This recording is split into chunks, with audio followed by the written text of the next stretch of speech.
বন্ধুরা আমরা আপনার বিরিয়ানিটা সাজিয়ে নিচ্ছি, দারচিনি লবঙ্গ এলাচ দিয়েছি, এবার বেরেস্তা দিচ্ছি। দেখুন আপনারা জিনিসটা কীরকম হবে খেতে,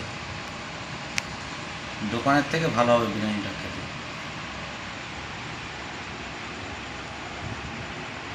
এরপরে কালার, এই যে মাংসের জুসটা দেবো, কারণ কালার ব্যবহার নেই আমার কাছে, এই মাংসের জুসটা দেবো তবেই কালার চলে আসবে। এই মাংসের জুসটায় কিন্তু বন্ধুরা হলুদ দেওয়া নেই, হলুদ ছাড়াই করা আমার আছে।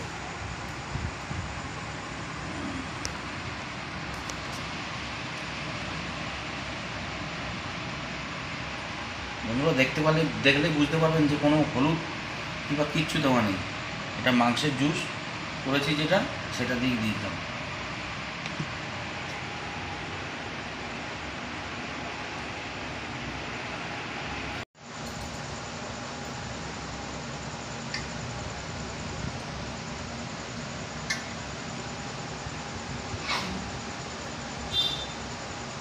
সাইড দিয়ে একদম সাইড দিয়ে।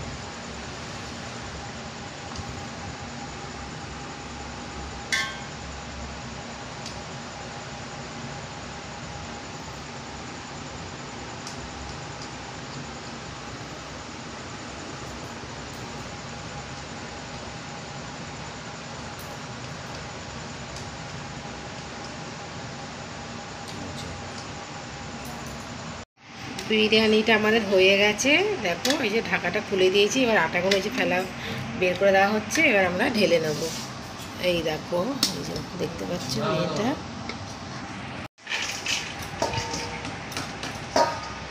পাঁচটি না 3